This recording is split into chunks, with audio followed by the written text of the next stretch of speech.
Le dernier continent, c'est le plus récent film du biologiste et cinéaste Jean Lemire qui résume une mission de 430 jours en Antarctique pour aller observer les changements climatiques et les conséquences du réchauffement de la planète.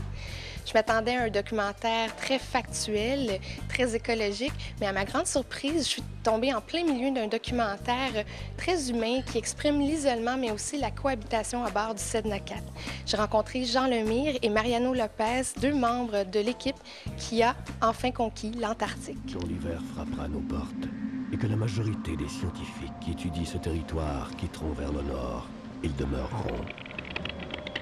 Charles, fais vraiment attention, ça va vers les récifs. Il faut vraiment se passer sur Toutes les amarres en arrière. Toutes les amarres en arrière.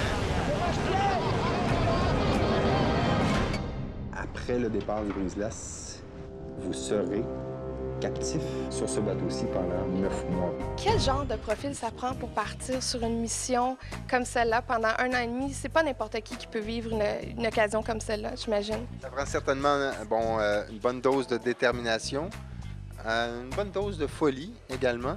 Il faut vraiment connaître le sens du mot concession, hein, faire attention, parce qu'on construit une famille, une micro-société. Il faut être capable de vivre avec ça pendant une très, très longue période.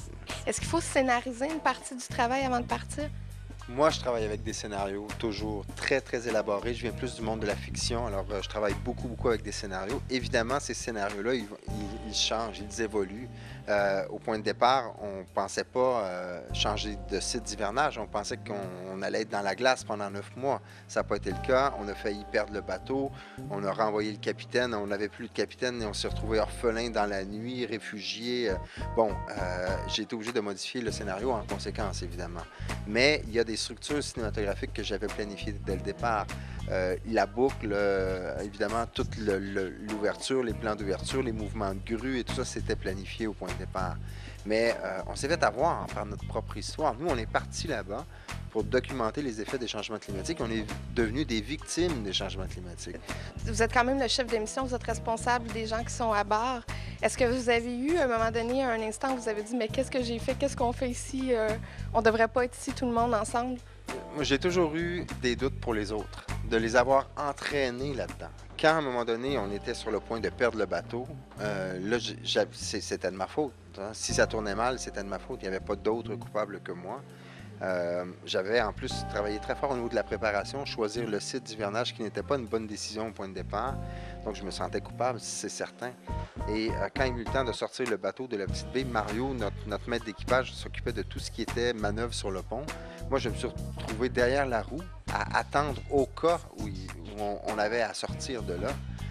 Et là, vous avez toute la frustration de dire je serais plus efficace si je travaillais sur le pont, mais vous devez être là au cas où. Et heureusement, puisqu'on a eu à sortir, mais c'était extrêmement... C'est toujours ce sentiment de culpabilité en disant, mais dans quoi tu les as embarqués? On ne peut pas toujours être les uns sur les autres. J'ai besoin de me retrouver seule. Et je voulais juste te dire que j'ai fait beaucoup. Moi aussi. Tu veux que je te passe ma maman? Attends une minute. Que j'étais probablement le seul papa d'un enfant de jeune âge, de bas âge, qu'elle avait 6 ans quand moi je quittais. En fait, vous m'avez demandé si j'ai pleuré, je m'excuse. Oui, j'ai pleuré. Moi, j'ai une petite fille. Mais comment vous avez fait pour vous séparer aussi longtemps? J'ai de la misère à comprendre. C'était tout à fait... C'est probablement la chose qui était la plus difficile pour décider de partir. Quand j'ai pris la décision de partir, il fallait que j'aille jusqu'au bout. Il fallait que je ne me questionne pas si je m'en vais. Une fois que c'était dit oui, je veux vivre jusqu'au bout. Et pour moi, c'était une motivation quotidienne de me dire je ne peux pas venir ici en vacances, venir ici, aller là-bas en vacances. Je ne peux pas me permettre de prendre une année off comme aventurier. J'ai un papa, j'ai une responsabilité envers ma fille. Alors pour moi, une des motivations, c'était de vivre jusqu'au bout cette expérience-là pour pouvoir la partager de retour et réparer mon absence. Le dernier continent. Le Dernier Continent, c'est un documentaire vraiment divertissant. On passe par toutes les gammes d'émotions, par la joie, par l'émerveillement, l'inquiétude, la curiosité. Ça nous donne vraiment envie de voyager. J'ai adoré la photographie du directeur photo Martin Leclerc, sans parler des images tournées en dessous de l'eau par le directeur photo et caméraman Serge Boudreau et par son assistant Mario Cyr. Cependant, j'ai un petit bémol. J'ai trouvé que des fois, il y avait des bouts qui étaient planifiés, ça enlevait un peu de naturel au film, mais pas assez pour m'enlever le plaisir de regarder ces belles images. Je conseille à tout le monde, bon cinéma.